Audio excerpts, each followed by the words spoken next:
Hello students, previous lecture में हमने differentiation property of convolution study करी थी और हमने कुछ एग्जांपल्स भी लर्न किए थे। तो आज की क्लास में हम बहुत ही इंपॉर्टेंट क्वेश्चन डिस्कस करने वाले हैं ऑन डिफरेंशिएशन प्रॉपर्टी। तो जो ये क्वेश्चन होंगे उसको आपको लाइक अ फॉर्मूला भी माइंड में रखना होगा, काफी इंपॉर्टेंट क्वेश्चन है। तो बेसिकली यहाँ पर आज के लेक्चर में मैं आपको सिखाने वाला हूँ कि जब भी आप दो रेक्टेंगल पल्सेस का कॉन्वोल्यूशन परफॉर्म करते हो तो क्या रिजल्ट आपको मिलता है। तो ये कॉन्वोल्यूशन आज हम सॉल्व करेंगे बाय यूजिंग डिफरेंशिएशन प्रॉपर्टी।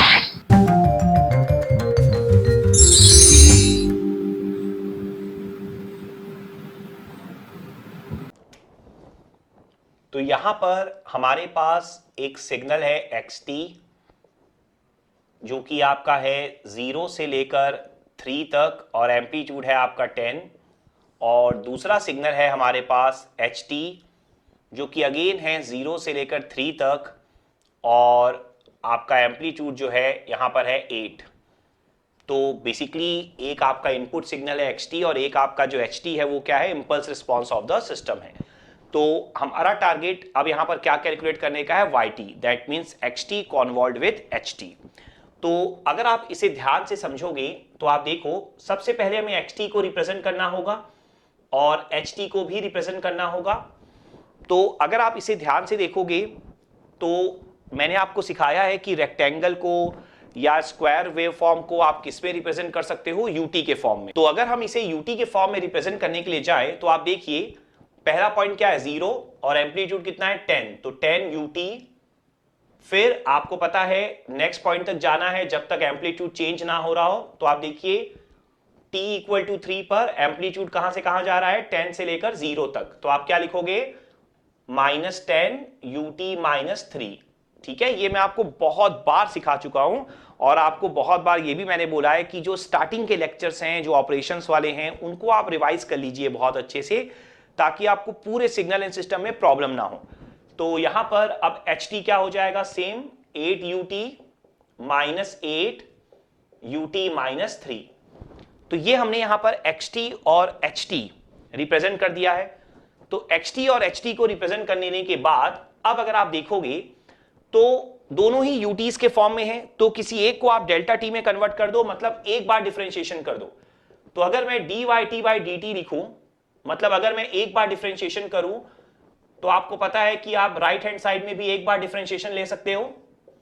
ठीक है, तो आप xt या ht किसी का भी अगर डिफरेंशिएशन करोगे तो yt भी एक बार डिफरेंशिएटेड हो जाएगा। तो यहां पर अब अगर आप xt को वैसी का वैसी लिख दो, मतलब 10 ut -10 ut -3, और अगर आप ht का यहां पे डिफरेंशिएशन कर लो तो आपको पता है u का डिफरेंशिएशन क्या होता है, डेल। मैंने हमेशा आपको सिखाया है शिफ्टिंग से कोई फर्क नहीं पड़ता है, बस आप लेटर u की जगह लेटर डेल लिख दो। ठीक है, तो यहां पर अब आपको कॉन्वोल्यूशन परफॉर्म करना है। ऑलरेडी प्रीवियस लेक्चर में भी और उसके बहुत बार पहले भी मैं आपको इंपल्स की कॉन्वोल्यूशन प्रॉपर्टी सिखा चुका हूं। तो यहां पर जो आपका आंसर है वो क्या आ जाएगा, देखिए 10 ut का कॉन्वोल्यूशन इन दोनों के साथ आप करोगे तो क्या आएगा, 10 × 8 80। हमें पता है डेल्टा t और ut का कॉन्वोल्यूशन हमेशा क्या होता है, ut होता है, मतलब डेल्टा t के साथ किसी का भी कॉन्वोल्यूशन आप करिए वही दूसरा सिग्नल आपका आंसर आ जाएगा। फिर 10 ut का इसके साथ करेंगे तो क्या होगा, -80। आप देखिए टोटल शिफ्टिंग कितनी है, -3 की। मैंने आपको यही सिखाया है कि delta t -t0 convolved with xt is equal to xt -t0, मतलब आंसर तो xt ही आएगा, जो डेल्टा t के साथ है वही आंसर आएगा, लेकिन जो टोटल शिफ्टिंग है वो भी आपको लिख देनी है। तो शिफ्टिंग कितनी है, -3 की, तो आप आंसर क्या लिखेंगे, ut -3। फिर आप देखिए -10 ut -3 कॉन्वॉल्व्ड विथ 8 डेल्टा t, मतलब आंसर क्या हो जाएगा, -80 ut -3 फिर से। ठीक है, ut -3 था, उसका कॉन्वोल्यूशन आप डेल्टा t के साथ कर रहे थे, तो आंसर क्या होगा, ut -3 ही होगा। लास्ट देखिए माइनस माइनस प्लस, तो +80 ut -6। तो ये कॉन्वोल्यूशन हमने परफॉर्म कर लिया। अब अगर हम इस फिगर को ड्रॉ कर ले, लेकिन पहले आपको yt निकालना होगा। अभी आपका क्या है, dyt/dt है। तो यहां पर अब अगर आप yt निकालने के लिए जाओ तो आपको पता है कि dyt/dt का आपको क्या करना होगा, इंटीग्रेशन करना होगा। अगेन u का इंटीग्रेशन क्या होता है, r। ठीक है ना, तो आप यहां पर क्या लिखोगे, 80 rt -160 RT - 3। इसके बाद अगर आप देखोगे नेक्स्ट क्या है आपका +80 RT - 6। अब अगर आप देखो तो आपको इसका डायग्राम ड्रॉ करना होगा, तो काफी इजी डायग्राम है। ये डायग्राम भी हम बहुत बार सीख चुके हैं। हमें पता ही है कि जब भी R होता है तो R के सामने वाला क्या हो जाता है स्लोप, U के सामने वाला क्या होता है आपका एम्पलीट्यूड। तो पहले जो 80 एम्पलीट्यूड था अब वही 80 यहां पर क्या है स्लोप है। तो फर्स्ट पॉइंट क्या है आपका RT, मतलब T = 0। स्लोप कितनी है आपकी +80, तो आप कैसा बनाओगे +80। उसके बाद नेक्स्ट पॉइंट क्या है देखो T = 3। तो अब आप देखो T = 3 के पहले स्लोप आपकी कितनी थी 80 थी। अब आप देखो T = 3 पर स्लोप कितनी ऐड हो रही है -160। तो अब आप खुद ही बताओ कि 80 में से 160 गया कितना आएगा -80, मतलब पहले 80 थी अब आप -160 एक्स्ट्रा ऐड कर रहे हो तो -80 हो जाएगी। तो यहां पर स्लोप आपकी बन जाएगी -80। फिर जो नेक्स्ट पॉइंट है आप चलते चले जाओगे, नेक्स्ट पॉइंट क्या है T = 6। T = 6 पर आप क्या ऐड कर रहे हो, आप ऐड कर रहे हो +80। तो 6 के पहले तक -80 थी, मतलब पहले 80 - 160 तो -80 हुई। अब आप 6 पर +80 ऐड कर रहे हो तो -80 + 80 क्या हो जाएगी 0 0, मतलब हॉरिजॉन्टल लाइन। तो ये भी हम बहुत बार स्टडी कर चुके हैं। तो यहां पर अब अगर आप देखोगे तो आपको एक मिल गया है ट्रायंगुलर वेवफॉर्म, ट्रायंगुलर पल्स आपको मिल गया है। और यहां पर अप्रूव हो रहा है आपका कि दो रेक्टेंगल का कॉन्वोल्यूशन हमेशा क्या होता है ट्रायंगुलर होता है। तो काफी इंपॉर्टेंट रिजल्ट है। यहां पर मैं आपको कुछ ट्रिक्स भी बताऊंगा तो ध्यान से समझना आप। तो यहां पर अगर आप देखोगे तो सबसे पहले हमें एम्पलीट्यूड निकालना पड़ेगा, जो पीक एम्पलीट्यूड है। तो उसके लिए हमें पता ही है कि स्लोप गिवन है तो स्लोप का हम यूज कर सकते हैं। तो आप देखो पीक एम्पलीट्यूड कितना होगा, स्लोप की वैल्यू क्या है 80। तो ये पॉइंट क्या है 0,0 है, ये पॉइंट क्या है 3,y2। आप इस पीक एम्पलीट्यूड को y2 मान लो, ठीक है। तो ये आपका हो गया x1 y1, ये हो गया x2 y2। तो स्लोप क्या होती है आपकी, इस लाइन की स्लोप क्या होगी y2 - y1 upon x2 - x1, मतलब 3 - 0। तो y2 की वैल्यू कितनी हो जाएगी आपकी 240 आ जाएगी, ठीक है। तो यहां पर आप y2 = 240 लिख दो। तो अब कुछ इंपॉर्टेंट ऑब्जर्वेशन है, ट्रिक्स हैं जो आपको ध्यान से सुनना है और अच्छे से नोट भी कर लेना है अगर आप नोट्स बना रहे हो तो। देखो दो रेक्टेंगल का कॉन्वोल्यूशन ट्रायंगुलर होता है provided width of rectangulars are same. Width मतलब इसकी विड्थ भी 3 है, इसकी विड्थ भी 3 है, ठीक है। तो दो रेक्टेंगल है जिनकी विड्थ सेम है अगर, तो दो रेक्टेंगल का कॉन्वोल्यूशन हमेशा क्या होगा आपका ट्रायंगुलर होगा। ये पॉइंट क्लियर हो गया। अब आप देखो जो ट्रायंगुलर बनेगा उसकी जो लोअर लिमिट होगी, मतलब टाइम की लोअर लिमिट, वो हमेशा ही एडिशन ऑफ लोअर लिमिट्स होंगी, दोनों इनपुट के लोअर लिमिट का एडिशन। तो 0 + 0 0 आप देख सकते हो। जो ट्रायंगुलर बनेगा उसकी जो अपर लिमिट होगी टाइम की अपर लिमिट, वो दोनों इनपुट के अपर लिमिट का एडिशन होगी। तो दोनों इनपुट की अपर लिमिट थी t = 3 t = 3, तो 3 + 3 6। ये पॉइंट क्लियर है। तो ये आपका जाएगा 0 से लेकर 6 तक। ये सुन लिया आप लोगों ने। अब देखिए जो आपका स्लोप होगा, स्लोप आपको पता है कि ये जो है ये सिमेट्रिकल टाइप का डायग्राम बनेगा। तो यहां पर अगर ये स्लोप 80 है तो ये हमेशा -80 होगी, ये मैंने आपको हमेशा बताया है। तो आप देखिए जो स्लोप की वैल्यू होती है वो क्या होती है, दोनों इनपुट के एम्पलीट्यूड का मल्टीप्लीकेशन। तो आप देख लीजिए 10 × 8 80। तो ये मैं आपको क्यों बता रहा हूं कि ये इतना पॉपुलर है ना कि एग्जाम में आपको ये बार बार प्रोसेस करने की जरूरत नहीं है। आप इतनी बार इसे सॉल्व करेंगे, इतने सारे प्रैक्टिस प्रॉब्लम आपको दिखाई देंगे इस तरह के कि आपको डायरेक्टली ये ना याद हो जाएगा। तो आप देखिए 10 × 8 80, ये आपकी स्लोप होगी। और आपका जो एम्पलीट्यूड होता है 240, वो तो वैसे आप यहां से भी निकाल सकते हैं, लेकिन फिर भी वायर ट्रिक कैसे निकालेंगे, तो दोनों एम्पलीट्यूड का मल्टीप्लीकेशन इनटू कॉमन विड्थ।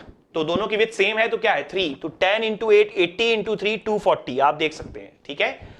तो हमेशा ध्यान रखिए दो रेक्टेंगल जिनकी विड्थ सेम है, आंसर हमेशा ट्रायंगुलर होगा कॉन्वोल्यूशन का। ट्रायंगुलर की जो लोअर लिमिट होगी वो addition of both lower limit, upper limit addition of both upper limits. जो आपका स्लोप होगा ट्रायंगुलर का वो होगा दोनों के एम्पलीट्यूड का मल्टीप्लीकेशन, और जो ट्रायंगुलर का मैक्सिमम एम्पलीट्यूड होगा वो होगा दोनों के एम्पलीट्यूड का मल्टीप्लीकेशन इनटू कॉमन विड्थ, ठीक है। तो ये आपका आंसर होता है, काफी इंपॉर्टेंट आंसर है। लेकिन यहां पर जो हमने डिस्कस किया कि दोनों की विड्थ सेम होनी चाहिए। तो यहां पर कुछ लोगों को कंफ्यूजन होता है, तो एक आप एग्जांपल देखिए इसी से रिलेटेड। तो सपोज करिए अगर यहां पर मैं डायरेक्टली आंसर लिखने की कोशिश कर रहा हूं और एक सिग्नल मुझे दिया है -1 से लेके 3 तक, एम्पलीट्यूड है 12, और एक मुझे दिया हुआ है यहां पर 1 से लेकर 5 तक, एम्पलीट्यूड है 6। तो क्या यहां पर भी ये रूल एप्लीकेबल होगा? तो देखिए विड्थ सेम होने का मतलब क्या होता है? विड्थ सेम होने का ये मतलब नहीं होता कि दोनों की लोअर लिमिट सेम हो, दोनों की अपर लिमिट सेम हो। विड्थ सेम होने का मतलब ये होता है कि ये जो अपर लिमिट और लोअर लिमिट के बीच का जो डिस्टेंस है वो सेम होना चाहिए। तो आप देखो यहां पर कितना है 3 माइनस ऑफ -1 4, और यहां पर भी देखो 1 से 5 कितना है 4 है, मतलब विड्थ सेम है। तो फिर से आपका वही कंक्लूजन होगा, आपका आंसर जो होगा कॉन्वोल्यूशन का वो ट्रायंगल होगा। और जो ट्रायंगल आप बनाएंगे तो आप देखिए दोनों की लोअर लिमिट का एडिशन करना है, तो -1 + 1 क्या बनेगा 0, तो लोअर लिमिट 0 होगी, और 3 + 5 क्या हो जाएगी 8 हो जाएगी। तो आप देखिए ये आपका बन जाएगा 0 से लेकर 8 तक। पॉइंट अच्छे से क्लियर हो गया।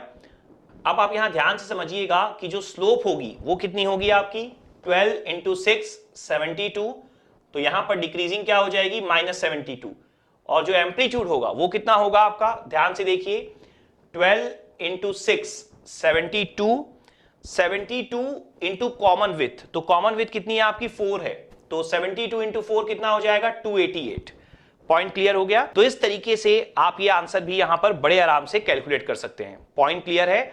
तो ये जो पॉइंट हम लोगों ने यहां पर डिस्कस किया है ना, ये पॉइंट आपको समझना है कि विथ सेम होने का मतलब क्या है और lower limit upper limit same होने का मतलब क्या है। अब यहां पर इसी से मिलता जुलता मैं एक और एग्जांपल आपके साथ लूंगा, वो ये होगा कि जब आपकी विथ सेम नहीं होगी तब क्या होगा। ठीक है, तो यहां मैं आपके साथ कंप्लीट प्रोसेस शो करूंगा, क्योंकि मेरे अकॉर्डिंग प्रोसेस जो है वो सबसे पहले आपको समझ में आना चाहिए, फिर आपको ट्रिक समझ में आनी चाहिए। वैसे प्रोसेस जो है वो एग्जैक्टली सेम ही है, तो बहुत जल्दी जल्दी हम लोग कर लेंगे इस प्रॉब्लम को, और लास्ट में फिर देखेंगे कौन सा सिग्नल बनता है। तो आप देखिए ध्यान से, अगर आप सबसे पहले xt को रिप्रेजेंट करते हैं तो क्या करेंगे 10 ut माइनस 10 ut माइनस 3 आप करेंगे। उसके बाद अगर आप ht को रिप्रेजेंट करते हैं तो यहां क्या लिखेंगे आप 8 ut माइनस 8 ut माइनस 4 लिखेंगे। उसके बाद आपको पता है कि आपका टारगेट क्या है, आपका टारगेट यहां पर यह है कि आप dy/dt निकालें, मतलब आप yt को एक बार डिफरेंशिएट करेंगे तो xt या ht में से कोई एक बार आपका डिफरेंशिएट हो जाएगा। तो यहां पर अगर मैं xt को एज इट इज लिख लूं तो ऑब्वियस सी बात है कि आपका जो ht है वो एक बार डिफरेंशिएट हो जाएगा। तो यहां पर हमने xt को लिख लिया, और ht का डिफरेंशिएशन क्या हो जाएगा, u का डिफरेंशिएशन क्या होता है, डेल होता है। तो आप क्या लिखेंगे 8 delta t minus 8 delta t minus 4। अभी अभी हमने इस तरह का कॉन्वोल्यूशन परफॉर्म किया है लास्ट एग्जांपल में, तो हम जल्दी जल्दी कर सकते हैं। तो क्या हो जाएगा 80 ut minus 80 ut minus 3 minus 80 ut minus 4, और last plus 80 ut minus 7। Point clear है अच्छे से। तो यहां पर आप देख सकते हैं -3 -4 क्या हो जाएगा आपका -7 हो जाएगा। तो अब आपको पता है कि आपको dy/dt ड्रॉ नहीं करना है, आपको ड्रॉ करना है yt। तो आप इंटीग्रेट करेंगे तो ut का इंटीग्रेशन क्या होता है आपका r होता है, तो आप सिंपली यहां पर r लिख देंगे। और इसके बाद फुल एंड फाइनल अब आपको क्या करना है, यहां पर डायग्राम बनाना है। तो अगर आप यहां पर yt का डायग्राम बनाने के लिए जाएंगे तो आपको पता ही है कि जो rt होता है, rt के सामने जो एम्पलीट्यूड होता है वो क्या होता है, उसका स्लोप होता है। तो यहां पर आप देखिए rt के पहले क्या लगा है आपका 80, तो 80 आपका क्या हो जाएगा स्लोप। तो यहां पर आप सबसे पहले क्या ड्रॉ करेंगे 80 स्लोप के साथ एक रैंप ड्रॉ करेंगे आप। इसके बाद आप देखिए कि जो नेक्स्ट पॉइंट है आपका वो t = 3 है, और t = 3 पर स्लोप कितनी है -80। तो देखिए पहले +80 है फिर आप -80 कर रहे हैं, तो +80 -80 क्या हो जाएगी 0, तो हॉरिजॉन्टल लाइन बन जाएगी। मैंने पहले भी आपको इस तरह की सिचुएशन डील करवाई हुई है। तो आप देखिए नेक्स्ट पॉइंट क्या है आपका 4 है, तो -80 फिर से है, देखिए +80 -80 0 हो गई, फिर से एक और -80, मतलब कहां जाएंगे, नीचे की तरफ। तो इसे आप ड्रॉ कर लीजिए -80 के साथ। इसके बाद आप देखिए t = 4 पे तो -80 थी, लेकिन t = 7 पे फिर से क्या है, +80, तो -80 +80 फिर से कितना हो जाएगा, 0। तो आप वापस से हॉरिजॉन्टल लाइन में आ जाएंगे। तो ये आप देख पा रहे होंगे कि ट्रेपेजोइडल वेवफॉर्म आपकी बन रही है, ठीक है ना, और ये बिल्कुल सिमेट्रिकल है ना, ये पॉइंट ध्यान रखिएगा, मेरी ड्राइंग इतनी अच्छी नहीं है, लेकिन ये बिल्कुल आपका सिमेट्रिकल है। आप देख सकते हैं गैप भी इतना ही है, 0 से 3 और 4 से 7, स्लोप +80 -80। यहां पर अब आपका जो टारगेट है, वो क्या है कि आप सबसे पीक एम्पलीट्यूड अचीव कर लें। तो अगर आप देखेंगे तो इस स्लोप का इस्तेमाल आप फिर से कर सकते हैं। तो ये पॉइंट क्या है, 0,0, ये पॉइंट कितना है आपका, ये पॉइंट है आपका 3,y2, ठीक है ना, 3,y2 और यहां है 0,0। तो इस स्लोप का यूज करके आप y2 अचीव कर सकते हैं। तो देखिए क्या होगा, y2 - 0, y2 - y1 upon x2 - x1, 3 - 0, slope कितनी है 80। तो यहां से y2 कितना आ जाएगा आपका 240, ठीक है। तो आपको पीक एम्पलीट्यूड भी यहां पर मिल गया। तो इसका मतलब क्या है, अब हमने प्रोसेस तो देख लिया, लेकिन अब ट्रिक की बात करें अगर, तो आप ध्यान से देखिए, अगर आपके 2 रेक्टेंगल हो और दोनों का अगर आपका जो विड्थ है वो डिफरेंट हो, एक की विड्थ आप देख सकते हैं 3 है और एक की विड्थ आपकी 4 है, तो हमेशा ही कॉन्वोल्यूशन आपको ट्रेपेजोइडल वेवफॉर्म देगा, जहां पर जो लोअर लिमिट होगी, टी की जो लोअर लिमिट होगी वो एडिशन ऑफ दोनों इनपुट के लोअर लिमिट की होगी, जो अपर लिमिट होगी वो एडिशन ऑफ अपर लिमिट्स होगी, 3 + 4 7 आप देख सकते हैं। जो बीच वाले पॉइंट्स होंगे वो यही होंगे 3 4, ठीक है। इसके अलावा जो स्लोप होगी, जो आप देख सकते हैं 80 -80, एक ही बात है, ठीक है ना, सिमेट्रिकल डायग्राम है, तो इंक्रीजिंग प्लस डिक्रीजिंग माइनस, तो जो स्लोप होगी वो होगी दोनों एम्पलीट्यूड का मल्टीप्लीकेशन, तो 10 × 8 80, और जो एम्पलीट्यूड होगा पीक वाला जो यहां 240 है, वो क्या होता है, दोनों एम्पलीट्यूड का multiplication into lower width. Lower width क्यों बोला मैंने, क्योंकि विड्थ यहां अलग अलग है ना, एक 3 और एक 4 है, तो लोअर विड्थ आपको लेनी है। ये हर एक प्रॉब्लम में होगा, यूनिवर्सल ट्रिक सही है। तो 10 × 8 80 × 3 240, ठीक है। तो दोनों एम्पलीट्यूड का मल्टीप्लीकेशन इनटू लोअर विड्थ। तो इस तरीके से आप ट्रेपेजोइडल बना सकते हैं बिना किसी प्रोसेस के, लेकिन फिर भी आपको प्रोसेस आना चाहिए, डिफरेंट प्रॉब्लम में आपकी हेल्प करेगा ये प्रोसेस। पॉइंट क्लियर है अच्छे से। तो आई होप जो हमने यहां पर डिफरेंशिएशन प्रॉपर्टी के एप्लीकेशन देखे हैं आज, जो हमने प्रॉब्लम सॉल्व की है आज, जो हमने ट्रिक्स देखी हैं, वो सारी चीजें आपको बहुत अच्छे से यहां पर समझ में आ गई होगी। Thank you.